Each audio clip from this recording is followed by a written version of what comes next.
إذا ما قالني ربي أما استحييت تعصيني وتخفي الذنب عن خلقي. Assalamualaikum warahmatullahi wabarakatuh. Bismillahirrahmanirrahim.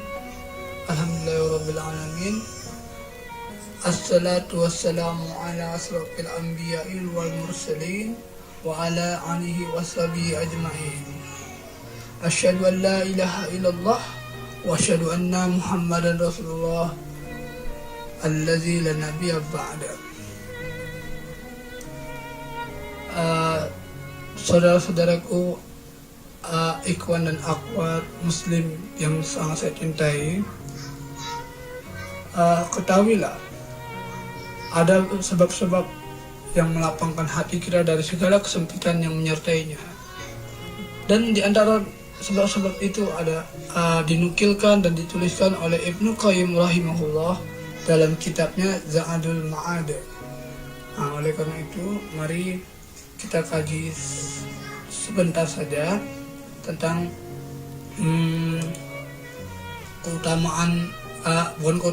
tentang apa-apa jadi menjadi penyebab kelapangan hati.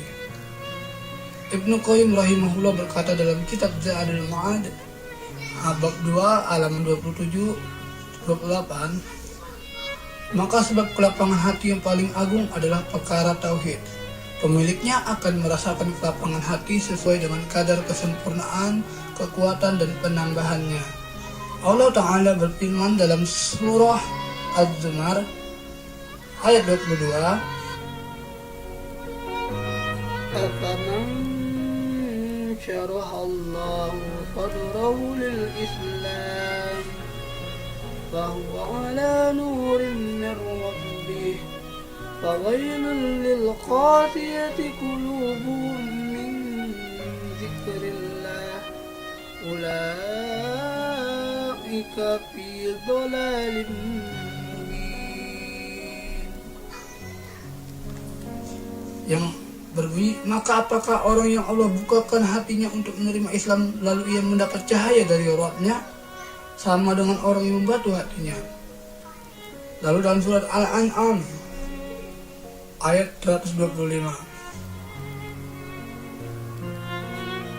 فَمَن يُرِدِ اللَّهُ أَن يَهْدِيَهُ يَشْرَحْ صَدْرَهُ لِلْإِسْلَامِ وَمَن يُرِدْ أَن يُضِلَّهُ يَجْعَلْ صَدْرَهُ ضَيِّقًا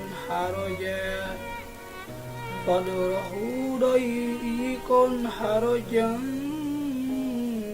كَأَنَّمَا يَصَعَّدُ فِي السَّمَاءِ كَذَلِكَ يَجْعَلُ اللَّهُ الرِّجْسَ عَلَى الَّذِينَ لَا يُؤْمِنُونَ.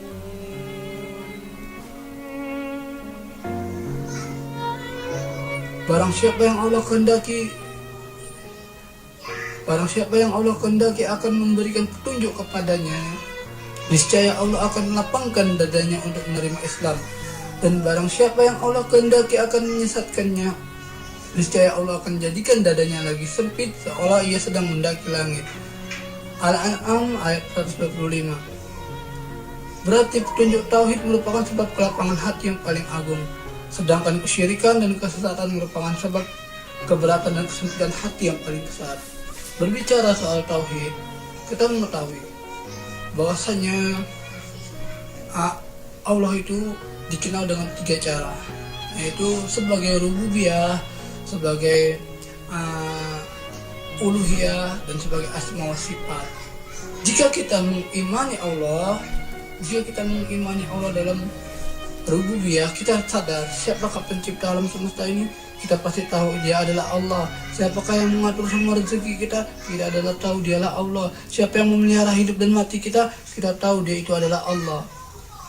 Maka dengan mengetahui bahwasanya Allah menciptakan, Allah memelihara, Allah menghidup, mematikan, Allah memberi rezeki, lalu apa yang menjadikan kita berkecil hati? Apa yang menjadikan kita bersempit hati? Apa yang menjadikan kita tidak ikhlas dalam hidup ini? Jika kita tahu Allah Maha Memberi, Allah yang segalanya, maka pasrahkan, ikhlaskan kepada Allah. Lalu mengapa kita harus bersempit hati? Yakinlah Allah akan selalu ada menolong. Yakinlah Allah akan selalu ada memberi kita rezeki. Seperti itu. Dan Allah juga dikenal dengan uluhiyahnya atau penyembahan. Jika kita sudah yakin, sudah tahu yang kita sembah itu adalah Allah, Zat yang Maha Rahman, Zat yang Maha Rahim, maka untuk apa kita berkecil hati? Bukankah Allah sudah menjamin orang-orang yang beribadah kepadanya, bertakwa kepadanya, maka dia akan dimudahkan segala urusannya? Lalu mengapa kita berkecil hati? Lalu mengapa kita bersempit hati? Lapangkanlah hati. Yakinlah bahwasanya apa yang kita sembah ini adalah Tuhan yang Maha Pengasih, Maha Penyayang. Apa yang kita panjatkan dalam doa pasti akan dikabulkan. Jadi belajarlah untuk mengetahui hakikat Allah itu ada di mana. Lalu asma wa sifat, coba renungkan, hayati dan lihat kekuasaan Allah dalam segala hal. Lihat Allah itu Ar-Rahman, maka sudah pasti dia Maha Pemberi, Maha Pengasih. Allah itu Ar-Rahim, dia itu Maha Penyayang. Allah itu Al-Ghafur, dia Maha Pengampun. Allah itu Al-A'la, dia yang tinggi. Jika Allah memiliki segala kesempurnaan yang ada dan engkau beriman kepadanya, engkau menyembahnya, untuk apa engkau berkecil hati? Untuk apa kau bersempit hati? Jika hari ini ada seorang makhluk Allah mengecewakan hatimu, lalu mengapa kau harus membenci? Lalu mengapa kau harus merasa tersakiti? Ikhlaskan, relakan. Ada Allah yang Maha mengobati, ada Allah yang Maha memberi sejahtera, ada Allah yang memberi kita bahagia. Mengapa kita harus berkecil hati? Yang kedua adalah, di antara sebab kelapangan hati adalah cahaya yang Allah letakkan pada hati seorang hamba, yaitu cahaya iman. Karena hal itu dapat melapangkan, melegakan, dan mengembirakan hati. Bila cahaya ini hilang dari hati seorang hamba, hatinya akan menjadi berat, sesak, dan berada dalam penjara yang sangat sempit dan tersulit. Imam Tirmizi meriwayatkan dalam kitab Al-Jami' dari Nabi SAW bahwa beliau bersabda, bila cahaya keimanan telah masuk dalam hati, maka hati itu akan menjadi lapang dan lega. Mereka bertanya, apakah tanda hal itu wahai Rasulullah? Beliau menjawab, tandanya adalah kembali kepada kampung kekekalan, menjauh dari kampung tipu daya, dan bersiap untuk kematian sebelum datang. Ketahuilah, ikhwan wa ikhwat wa akhwat, seseorang yang hatinya diliputi cahaya iman tidak akan berkecil hati. Seberat apapun masalah hidupnya, dia tidak akan pernah mengeluh. Orang yang berhati lapang, dia akan memikirkan akhiratnya. Jika dia memang berhati lapang, maka dia tidak akan terlalu berhasad dengan kesenangan dunia. Dia akan menjauhi segala tipu daya. Jika engkau tahu apa yang tidak bisa engkau miliki di dunia ini adalah sesuatu yang fana, lalu mengapa engkau harus berkecil hati? Mengapa kau harus membenci saudaramu yang mendapatkan nikmat? Ikhlaslah, sesungguhnya kehidupan akhirat lebih kekal, lebih membahagiakan. Jangan karena nikmat dunia yang melenakan ini membuat kita buta pada nikmat Allah, membuat kita buta pada anugerah yang selama ini kita terima. Lalu untuk apa mempersalahkan diri dari rasa kecewa yang kita alami? Kan ada Allah. Allah menyuruh kita kembali pada tauhid. Orang yang di dalam hatinya ada tauhid, otomatis hatinya akan penuh cahaya keimanan. Dan orang yang hatinya penuh cahaya keimanan, apapun yang terjadi dalam hidupnya, dia akan melapangkan hatinya. Sesulit apapun ujian yang diberikan Allah, dia akan melapangkan hatinya. Dia dikecewakan, dia gagal menikah, dia dipermalukan, dia akan mengembalikan semua perasaan itu kepada Allah. Wahai ikhwan dan akhwat, hati manusia berada di antara jemari-jemari Allah. Allah mudah membolak-balikkannya. Namun, perkara membolakkan hati ini tergantung pada kita. Karena Allah telah berfirman, Allah tidak akan merubah nasib suatu kaum sebelum kaum itu merubahnya. Lalu jika hari ini engkau dikecewakan orang, maka move on, atau bangkit. Ayo bangkitlah, jangan terpuruk dalam kesedihan, jangan menyesali segala dosa yang ada di lampau. Bangkit, perbaiki diri, Allah akan beri pengganti yang baik. Jangan gara-gara apa yang terjadi di masa lalu engkau terpuruk dalam penyesalan yang dalam, membuat engkau tidak bisa melihat ibu yang lain. Hari ini kau dikecewakan, kau tidak bisa menikah dengan seorang yang kau cintai. Lalu engkau berkecil hati, lalu engkau membuat status Facebook yang galau seperti itu. Untuk apa? Kan ada Allah. Adukan sama Allah. Kadukan sama Allah. Jika memang itu sakit, maka kadukan sama Allah. Allah yang akan menyembuhkan. Jika engkau tidak bisa menikahi wanita idamanmu, jika engkau tidak bisa menikahi laki-laki idamanmu, atau jika ada seorang laki-laki yang menggantung harapanmu, maka ikhlaskanlah kepada Allah. Bangkit. Jangan pernah mengangkat batang yang terendam. Jangan pernah menguap masa lalu yang sudah terkubur. Hidup itu melihat ke depan. Bangkit, perbaiki diri. Sesungguhnya ada ketentuan Allah, ada niat Allah pada diri kita, ada hikmah dari Allah pada diri kita atas apa yang menimpa kita. Jadi janganlah berkecil hati, janganlah bersempit hati atas apa yang bisa menimpa kita. Tegakkan tauhid. Kita yakin bahwasanya apa yang kita alami adalah ujian untuk meninggikan kualitas iman kita. Allah berfirman dalam surat Al-Ankabut ayat 2, dan tidaklah kamu dibiarkan mengatakan beriman, melainkan kamu akan diuji. Lalu untuk apa kamu bersedih hati jika engkau tahu ini adalah ujian dari Allah? Bila engkau tahu adalah ini cara Allah untuk memuliakanmu, untuk apa kau berkecil hati? Untuk apa kau larut dalam penyesalan berkepanjangan? Untuk apa kau menyalahkan keadaan? Tidak ada gunanya. Jika hari ini engkau kecewa dengan apa yang ada dalam hidupmu, maka ikhlaskanlah, karena Allah akan menggantinya. Allah akan menggantinya dengan jauh yang lebih baik. Yang ketiga adalah di antara sebab kelapangan hati adalah ilmu agama. Sesungguhnya ilmu agama itu dapat melapangkan dan menegakkan hati hingga bisa lebih lapang dari dunia. Sementara kebodohan mengenai agama akan mewariskan rasa sempit, keterbatasan, dan ketertekanan di dalam hati. Tak kala ilmu seseorang hamba semakin luas, niscaya hatinya akan menjadi lapang dan lega. Hal ini tentu tidaklah berlaku bagi setiap ilmu, bahkan hanya berlaku bagi ilmu yang diwarisi dari Rasul Sallallahu Alaihi Wasallam, yaitu ilmu yang bermanfaat. Orang yang memilikinya adalah manusia yang lapang dadanya, paling lega hatinya, paling baik akhlaknya, dan paling indah kehidupannya. Ketahuilah ikhwan wa akhwat, ilmu agama lah yang membuat engkau bisa membedakan. Engkau bisa mengetahui kedudukan tauhid, engkau bisa mengetahui tanda-tanda cahaya iman yang diberikan Allah kepadamu. Dengan ilmu agama lah engkau bisa bersabar. Dengan ilmu agama engkau bisa mencurahkan semua rasa sakitmu kepada Allah. Lalu jika engkau sudah punya Allah, mengapa engkau harus berkecil hati? Mengapa engkau harus bersempit hati? Lapangkanlah, ikhlaskanlah, karena Allah akan mengganti dengan yang jauh lebih baik.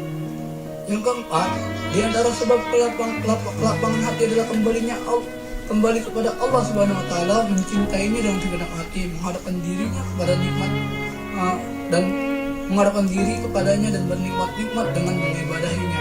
Maka tak ada sesuatu yang lebih menegakkan hati seorang hamba melebihi hal itu. Sampai terkadang beliau menyatakan, jika aku berada dalam surga dalam kondisi seperti ini, aku sungguh berada dalam kehidupan yang baik. Rasa cinta kepada Allah itu mempunyai pengaruh yang sangat mengagumkan dalam melapangkan dada, membuat jiwa menjadi baik dan melegakan hati. Di antara hal yang membuat hati sempit adalah berpaling manduk dari Allah. ketergantungan hati dengan selain Allah, lalai dari zikir, lalai dari cinta kepada Allah. Karena yang barang siapa yang mencintai sesuatu selain Allah, dia akan disiksa dengannya. Mari coba renungkan, apa yang menyebabkan engkau berkecil hati? Apa yang menyebabkan engkau begitu kecewa? Jika engkau kecewa karena hidupmu tidak berubah, engkau miskin, tidak kunjung kaya, maka disitulah engkau harus melihat rasa cintamu kepada harta jauh lebih tinggi daripada Allah. Rasa hasadmu yang berlebihan terhadap saudaramu mengalahkan rasa syukurmu kepada Allah. Itu yang membuat hatimu sempit. Engkau selalu melihat nikmat orang yang ada di atasmu, hingga kau tidak melihat nih orang yang ada di bawahmu. Itulah yang membuat hatimu sempit, jauh dari syukur, jauh dari rasa cinta. Jika engkau terlalu mencintai seseorang, maka mungkin Allah itu cemburu. Karena Allah maha pencemburu, maka Allah pisahkan engkau dari satu orang. Allah hanya ingin dia yang paling dicintai. Maka jika engkau ingin mendapatkan cinta seorang manusia yang sebenar-benar, maka cintailah Allah. Karena Allah akan mengutus seseorang lelaki, seseorang wanita yang mencintaimu karena Allah, karena agamamu. Maka kembalilah pada Allah. Engkau punya Allah, engkau punya sesuatu yang sangat membahagiakan, engkau punya cinta dan segala cinta. Jadi untuk apa kau berkecil hati? Untuk apa kau bersempit hati? Untuk apa? Ikhlaslah saudara-saudaraku, ikhlaslah saudari-saudariku, ikhlaslah. Di antara sebab kelapangan hati yang kelima adalah berzikir kepadanya dalam segala kondisi pada semua tempat. Zikir itu mengandung pengaruh yang sangat mengagumkan dalam melapangkan dada dan kenikmatan hati. Yang keenam, di antara sebab kelapangan hati adalah berbuat kebaikan. Karena orang yang berbuat kebaikan hatinya akan tentram. Coba kita lihat, kita dengar dulu ada sebuah kisah seorang nenek tua. Dia ditinggal mati oleh suaminya. Dia bersedih bertahun-tahun, bersedih. Dia terpuruk dalam kesedihannya karena dia terlalu mencintai suaminya. Lalu pada suatu hari sang nenek menemukan seekor anak kucing. Anak kucing yang lucu imut terlantar di pinggir jalan dengan sakit penuh luka. Lalu si nenek itu merawat kucing dan membersihkan lukanya, mengobati lukanya hingga kucing itu sembuh. Kucing itu langsung berlari-larian bersandarian di bawah kaki sang nenek. Sang nenek tertawa terbahak-bahak dan melupakan kesedihannya. Dari situlah sang nenek sadar, jika dengan berbuat baik kepada kucing saja bisa membuat aku tertawa dan melupakan kesedihan, apalagi aku berbuat baik kepada manusia. Maka benarlah apa yang dikatakan ini, berbuat kebaikan dan memberi manfaat kepada sesama termasuk hal yang mampu melapangkan hati. Keluarlah dari kesedihanmu, lihat orang-orang di sekitarmu, tolonglah yang siapa yang bisa engkau tolong. Ajarkan mereka yang bisa engkau ajarkan. Untuk apa engkau mendekam diri di kamar, engkau membuat status galau di Facebook, engkau menyindir seseorang di Facebook? Untuk apa? Ayo keluar, lihat dunia. Ada bunga-bunga yang meminta engkau siram. Ada ayam-ayam yang meminta engkau kasih makan. Ada pengemis yang butuh uluran tangan. Ada tetangga-tetanggamu yang butuh dijenguk dari ketika sakit. Ada tetangga-tetanggamu yang butuh diziarahi. Lalu untuk apa kau bersedih hati? Dunia ini luas, ikhlaslah. Ikhlaslah saudara-saudari. Ikhlaslah ikhwan wa akhwat. Ikhlaslah. Dalam as-sahih, Rasulullah SAW pernah membuat perumpamaan buat orang yang bakil dan seseorang yang mau bersedekah. Seperti dua orang yang punya perisai dan besi. Tak kala orang yang ingin bersedekah, maka perisai menjadi lebih luas dan lapang sampai menyeret pakaiannya dan meninggalkan bekasnya. Dan tak kala orang yang bakil ingin bersedekah, maka setiap lingkarannya masih tetap berada di tempatnya dan tidak menjadi luas. Inilah perumpamaan tentang kelapangan dada dan kelegaan hati. Seorang mukmin yang bersedekah dan perumpamaan tentang kesempitan dada, tekanan hati seseorang yang bakil. Yang ketujuh, di antara sebab kelapangan hati adalah keberanian. Seseorang yang pemberani niscaya berdada lapang, jiwanya lega, hatinya luas. Sementara orang yang penakut merupakan manusia yang paling sempit dadanya, paling terkurung hatinya. Ini termasuk poin penting. Salah satu penyebab kita tidak bisa move on, kita tidak bisa bangkit dari keterpurukan adalah kita tidak berani. Tidak berani mengepalkan tangan, kita tidak berani berkata, aku akan bangkit, aku akan menaklukkan dunia. Jika engkau kecewa dengan hidupmu, maka beranilah berbuat. Jika engkau kecewa dengan kemiskinanmu, maka beranilah untuk menjadi pengusaha. Pelajari ilmunya, beranilah bertanya, beranilah berbuat, beranilah melakukan segala hal dengan benar. Jika engkau terpuruk pada masa lalu, pada dosa-dosa di masa lalu, maka beranilah untuk berbuat baik. Jangan takut atas ginjingan orang, beranilah untuk berubah. Lalu, jika engkau masih di rundung ketakutan dan penyesalan, sampai kapan engkau akan berdiam diri? Sampai kapan engkau akan selalu berada di kamarmu? Sampai kapan engkau selalu menyesali dosa-dosamu? Sampai kapan engkau selalu berduka? Sampai kapan? Sampai kapan engkau selalu menyalahkan keadaan? Ingat, engkau punya Allah yang akan membantumu, yang akan mengindahkan harimu.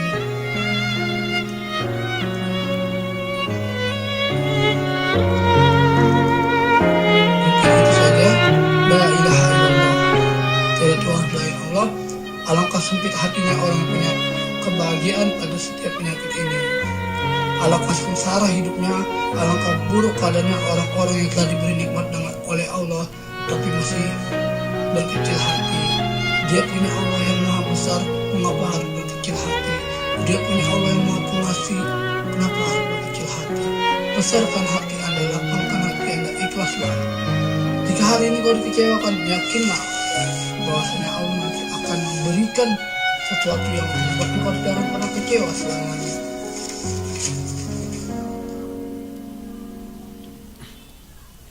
Dan renungkanlah hadis yang satu ini.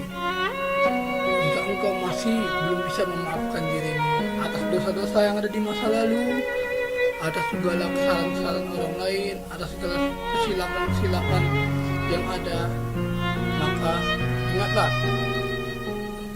qala Rasulullah sallallahu alaihi wasallam, ittaqillaha haitsuma kunta wa atbi sayyi'atal hasanata tamhuha wa khaliqin nasa bi khuluqin hasanin. Hadisun hasan rawahu Tirmidzi, Abu Dawud wa ghairuhuma. Bahwasanya Rasul bersabda, bertakwalah engkau kepada Allah dimanapun engkau berada, dan iringilah setiap keburukan dengan kebaikan. Niscaya keburukan itu terhapus oleh kebaikan, dan bergaulilah manusia dengan akhlak yang baik. Lupakan semua apa yang terjadi di masa lalu, tutuplah semua lembaran utang itu dengan berbuat baik dan melakukan kebaikan dan menuntut ilmu dengan belajar agama. Niscaya semua keburukan itu akan terkikis perlahan-lahan.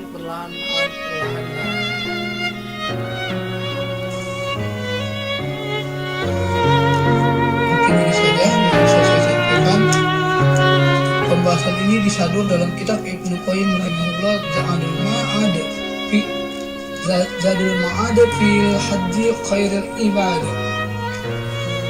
Dalam kitab itu semoga bermanfaat, semoga engkau menyadari bahwasanya segala hal yang ada di dunia ini tidak perlu engkau risaukan. Maafkanlah kesalahan-kesalahan orang-orang yang menyakitimu, ikhlaskanlah setiap perbuatan buruk mereka, dan bermuhasabahlah pada dirimu. Dan ingat, kenalilah Allah Tauhid, karena semua kiat-kiat untuk melapangkan hati itu tidak akan bermanfaat jika tauhidmu masih goncang. Kokohkan tauhidmu, kenalilah Allah Tuhan yang maha segalanya, yang akan menolong kamu, yang akan membahagiakanmu, dan yang akan memberikan yang terbaik kepadamu jika engkau bertakwa kepadanya. Nasrun minallah wa fatun qarib. Min qalami wa ma yastas وما يسرون فاستبقوا الخيرات. السلام عليكم ورحمة الله وبركاته.